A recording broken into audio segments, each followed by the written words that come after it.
Liquor scam జరిగిపోయింది అని ఒక గోబెల్ ప్రచారం చేసి ఆ అబద్ధాల చుట్టూ ఆరోపణలు అల్లి వాటిని కేసులుగా మార్చి రాజకీయ కక్ష సాధింపు చర్యలకు దిగుతున్న వైనాన్ని మనం మొదటి ఎపిసోడ్ లో చూశాం. ఈ రెండవ ఎపిసోడ్ లో ఇదే వ్యవహారానికి సంబంధించి మరొక కీలకమైన అంశంపై దృష్టి పెడదాం. ఎవరైనా మద్యాన్ని ఎక్కువగా అమ్మితే లంచాలిస్తారా లేక తక్కువగా అమ్మితే లంచాలిస్తారా? 2014-19 మధ్య లిక్కర్ బీరు విక్రయాలు, అదే విధంగా 2019-24 మధ్య లిక్కర్ బీరు విక్రయాలు పరిశీలిస్తే మీకు ఈ విషయం చాలా స్పష్టంగా అర్థమవుతుంది. చంద్రబాబు గారి గత హయాంలో అయినా ఇప్పుడైనా లిక్కర్ సేల్స్ గణనీయంగా పెరిగాయి. మద్యాన్ని నియంత్రించాలన్న లక్ష్యంతో పనిచేయడం వలన జగన్ గారి హయాంలో లిక్కర్ సేల్స్ తగ్గాయి. మరి ఎవరికి లంచాలు వస్తున్నట్టు? మద్యం విక్రయాల్ని ప్రైవేటు వ్యక్తులకు అప్పగిస్తే లంచాలిస్తారా లేక ప్రభుత్వం ద్వారా మాత్రమే అమ్మితే లంచాలిస్తారా? జగన్ గారి ప్రభుత్వ హయాంలో లిక్కర్ ను ప్రభుత్వమే విక్రయించింది. కానీ ఇప్పుడు చంద్రబాబు గారు ఏం చేశారు? మొత్తం ప్రైవేటు వాళ్ళ చేతుల్లో పెట్టారు. ఈ ప్రైవేటు వాళ్ళకి అప్పగించడంలో ఎలాంటి వ్యవహారాలు జరిగాయో జరుగుతున్నాయో రాష్ట్ర ప్రజానీకం అంతా చూస్తూనే ఉంది. మరి ఎవరి హయాంలో ఎవరి పాలసీల వల్ల లంచాలకు ఆస్కారం ఉందో ప్రజలే ఆలోచించాలి. అలాగే లిక్కర్ అమ్మే సమయాలను కుదిస్తే లంచాలిస్తారా? గతంలోనూ ఇప్పటిలా వేలాపాలా లేకుండా అమ్మితే లంచాలిస్తారా? ఇది కూడా ఆలోచించాలి. అంతేకాదు లిక్కర్ అమ్మే షాపులను పెంచితే లంచాలిస్తారా లేక షాపులను తగ్గిస్తే లంచాలిస్తారా? అలాగే షాపులకు తోడు పర్మిట్ రూములు, వాటికి తోడు బెల్ట్ షాపులు పెడితే లంచాలిస్తారా లేక బెల్ట్ షాపులు తీసేసి పర్మిట్ రూములను రద్దు చేస్తే లంచాలిస్తారా? చంద్రబాబు గారి గత పాలనలో ఉన్న దుకాణాలను జగన్ గారు గణనీయంగా తగ్గించారు. 2014-19 మధ్య రాష్ట్రంలో ఉన్న దుకాణాల సంఖ్య అక్షరాల 4380. వాటి సంఖ్యను వైఎస్ఆర్సీపీ ప్రభుత్వం 2934కు తగ్గించింది. అంటే 33% షాపులను జగన్ గారు తీసేశారు. అంతేకాదు ఈ షాపులకు అనుబంధంగా ఉన్న 4380 పర్మిట్ రూములను కూడా రద్దు చేశారు. అలాగే లిక్కర్ షాపులకు అనుబంధంగా గతంలో ఉన్న 43,000 బెల్ట్ షాపులను ఎత్తేశారు. మద్యం బాటిల్ పై ఎంఆర్పి కంటే 10 నుంచి 25 రూపాయల వరకు అధిక ధరకు విక్రయించి ఆ డబ్బుని కింది నుంచి పై దాకా పంచుకుని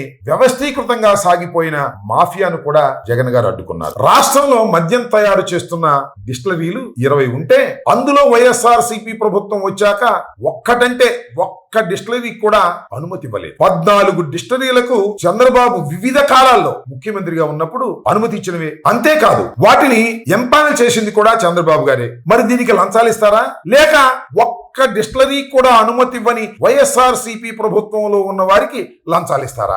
దీనిపై ప్రజలు ఆలోచన చేయాలని మనవి చేస్తున్నాను. వైఎస్ఆర్సీపీ హయాంలో లిక్కర్ సిండికేట్ ధ్వంసం కావడంతో ఎల్లో గ్యాంగుకు మింగుడు పడలేదు. దీంతో అప్పటి వరకు మద్యం వ్యవస్థను గుప్పెట్లో ఉంచుకున్న వారికి కంట్లో నలుసు మాదిరిగా మారింది. దీంతో విష ప్రచారానికి శ్రీకారం చుట్టారు. ఎక్కడా లేని బ్రాండ్ తీసుకొస్తున్నట్టుగా, ఆ లిక్కర్ లో విషం ఉన్నట్టుగా తప్పుడు రిపోర్టును సృష్టించి విష ప్రచారం చేశారు. దీనికోసం ఒక అబద్ధపు నివేదికను కూడా సర్క్యులేషన్ లోకి తీసుకొచ్చారు. తాము పరీక్షించిన మద్యం నమూనాల్లో అవశేషాలు పరిమితికి లోబడే ఉన్నాయని, అవి ప్రమాదకరం కాని సహజమైన మొక్కల నుంచి తయారైనవేనని తెలిపింది. తమ నివేదికను తప్పుగా అన్వయించారని ఆ ల్యాబ్ పదే స్పష్టం చేసింది. ఈ పాచిక పారకపోవడంతో నాసిరకం బ్రాండ్లు అమ్ముతున్నారంటూ మరొక విష ప్రచారాన్ని చంద్రబాబు ఎల్లో మీడియా మొదలుపెట్టింది. ఎక్కడా వినని చూడని బ్రాండ్లు తీసుకువచ్చారని ఈ అవాస్తవాలను ప్రచారం చేసింది. కానీ వాస్తవ వివరాలను చూస్తే ప్రెసిడెంట్ మెడల్ డీలక్స్ బ్రాండ్ల విస్కీకి 2017 నవంబర్ 22న అప్పటి చంద్రబాబు ప్రభుత్వమే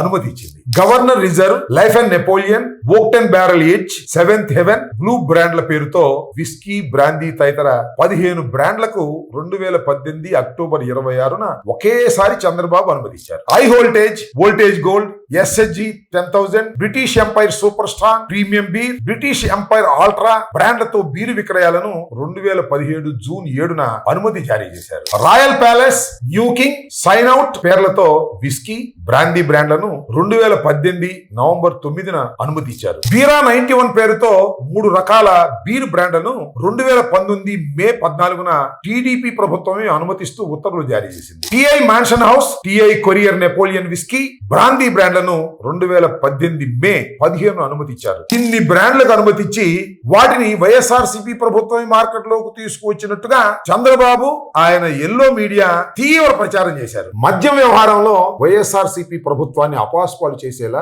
అప్పటి ప్రభుత్వ ప్రతిష్టను దెబ్బతీసేలా తాము చేస్తున్న కుట్రలు భగ్నం కావడంతో చంద్రబాబు అనుకో 2022లో కాంపిటీషన్ కమిషన్ ఆఫ్ ఇండియాలో కేసు వేయించింది. అక్కడ కూడా వారికి ఎదురు దెబ్బే తగిలింది. Competition commission of India September September 2022లో చరితాత్మకమైన నిర్ణయాన్ని వెలువరించింది. రాష్ట్ర ప్రభుత్వం అమలు చేస్తున్న మద్యం విధానం పూర్తిగా సహేతుకమైందని తీర్పునిచ్చింది. ఏకస్వామ్య విధానాన్ని నిరోధించేందుకు ఉద్దేశించిన కాంపిటీషన్ యాక్ట్ 2002కు అనుగుణంగానే ఆంధ్రప్రదేశ్ మద్యం విధానం ఉందని కూడా తేల్చి చెప్పింది. మద్యం కొనుగోలు, అమ్మకాలు పూర్తిగా బ్రెవరేజ్ కార్పొరేషన్ నిర్వహించడం కాంపిటీషన్ యాక్ట్ కు పిటిషన్ వేసిన వివిధ కంపెనీలు విరుద్ధం అని వాదించాయి. కొత్త విధానం అమల్లోకి వచ్చిన తర్వాత రాష్ట్రంలో మద్యం విక్రయాలు తగ్గాయన్న బ్రెవరేజ్ కార్పొరేషన్ వాదన సరికాదని కూడా వాదించారు. కానీ జగన్ గారి ప్రభుత్వంలో అనుసరించిన విధానాల వల్ల రాష్ట్రంలో మద్యం అమ్మకాలు తగ్గాయని గణాంకాలతో బ్రెవరేజ్ కార్పొరేషన్ వివరించింది. అన్ని కంపెనీల మద్యం బ్రాండ్లను కొంటున్నామని, వాటికి చెల్లింపులు కూడా సకాలంలో చేస్తున్నామని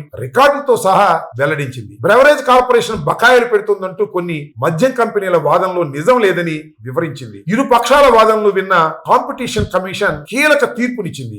ఏపీ ప్రభుత్వం రాష్ట్ర బ్రెవరేజ్ కార్పొరేషన్ అనుసరిస్తున్న మద్యం విధానం చట్ట నిబంధనలకు అనుగుణంగానే ఉందని తీర్పులో స్పష్టం చేసింది. రియల్ స్కామ్ స్టార్ ఎవరు? చంద్రబాబు కదా. 2014-19 మధ్య చంద్రబాబు లిక్కర్ స్కామ్ పై వైఎస్ఆర్సీపీ ప్రభుత్వ హయాంలో ఆయనపై సిఐడి కేసు కూడా పెట్టింది. మద్యం కుంభకోణానికి సంబంధించి నమోదైన ఈ ఎఫ్ఐఆర్ లో A3గా చంద్రబాబు పేరు చేర్చింది. ఈ మేరకు ఏసీబీ కోర్టులో పిటిషన్ కూడా వేసింది. న్యాయస్థానం కూడా విచారణకు అనుమతించింది. 2012 నుంచి 2015 వరకు ప్రభుత్వానికి 2,984 కోట్ల పన్నులు రాగా 2015లో కొత్త పాలసీ తీసుకొచ్చి ప్రభుత్వానికి ఈ పన్నులు రాకుండా చేసింది. తద్వారా చంద్రబాబు ప్రభుత్వ ఖజానాకు తీవ్రమైన నష్టాన్ని చేకూర్చారు. టర్నోవర్ పై 8% వ్యాట్ తో పాటు అదనంగా 6% పన్నులను తీసేసింది. 6 నుంచి 10% పన్నులు పెంచాలని 3 సభ్యుల కమిటీ చేసిన సిఫారసును బేఖాతరు చేసింది. ఈ విధంగా 2 బ్రెవరేజ్లు 3 డిస్టిలరీలకు లబ్ధి చేకూర్చడానికి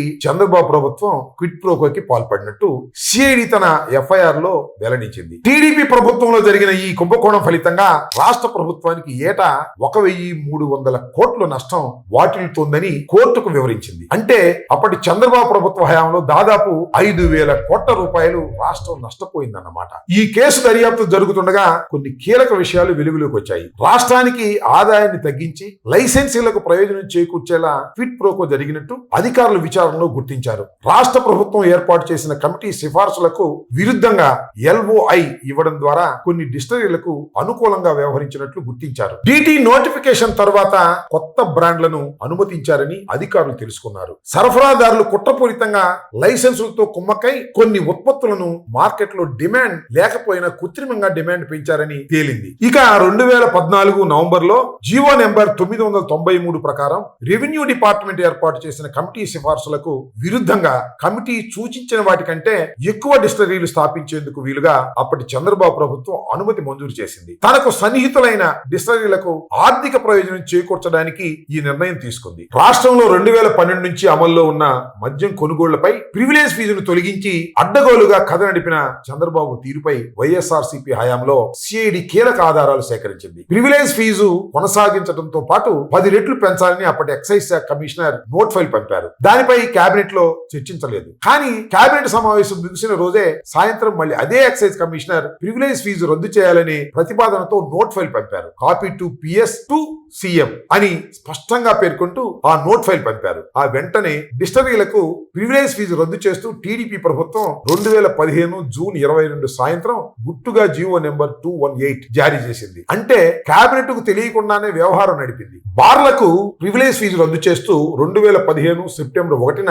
అప్పటి చంద్రబాబు ప్రభుత్వం సర్క్యులర్ జారీ చేసింది. అయితే ప్రివిలేజ్ ఫీజు రద్దు చేయాలని కోరుతూ బార్ల యజమానుల సంఘం మాత్రం 2015 సెప్టెంబర్ 9న వినతి పత్రం సమర్పించినట్టుగా చూపించారు. అంటే బార్ల యజమానుల నుంచి వినతి పత్రం రాకముందే ఆ ఫీజును రద్దు చేయాలని ప్రతిపాదిస్తూ సర్క్యులర్ జారీ చేశారు. దాన్ని రాటిఫై చేసేందుకు అన్నట్టుగా లేని వినతి పత్రాన్ని ఒక దాన్ని సృష్టించారు. అనంతరం బార్లపై ప్రివిలేజ్ ఫీజును రద్దు చేస్తూ 2015 డిసెంబర్ 11న జీవో నెంబర్ 468 జారీ అయింది. అందుకు సంబంధించిన నోట్ ఫైల్ పై ఎక్సైజ్ శాఖ మంత్రి హోదాలో కొల్లు రవీంద్ర, ముఖ్యమంత్రి హోదాలో చంద్రబాబు డిజిటల్ సంతకాలు చేయడం వారి ప్రమేయాన్ని సూచిస్తుంది. ఈ కేసులో అడ్డంగా దొరికారు కాబట్టి దీన్ని పక్కదోవ పట్టించడానికి లేని స్కామ్ ను ఉన్నట్టుగా చిత్రీకరించి రాజకీయంగా కక్షలు తీర్చుకునే పన్నాగానికి దిగారు. చంద్రబాబు హయాంలో జరిగిన అక్రమాలకు సంబంధించి సిఐడి నమోదు చేసిన కేసు ముందుకు సాగనివ్వడం లేదు. పైగా ఆ కేసు నిర్వీర్యం చేసి ఎత్తివేయించుకునే కుట్రకు పాల్పడుతున్నారు. నిజాయితీ ఉన్నవారు ఇవన్నీ ఎందుకు చేస్తారు?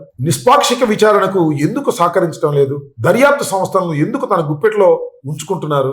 ఇవన్నీ ఇప్పుడు ప్రశ్నలే. తదుపరి ఎపిసోడ్ లో మళ్ళీ కలుసుకుందాం. ఇందులో చాలా గమ్మత్తైన విషయాలు ఉంటాయి, చాలా ఇంట్రెస్టింగ్ గా కూడా ఉంటుంది. అంతవరకు సెలవు.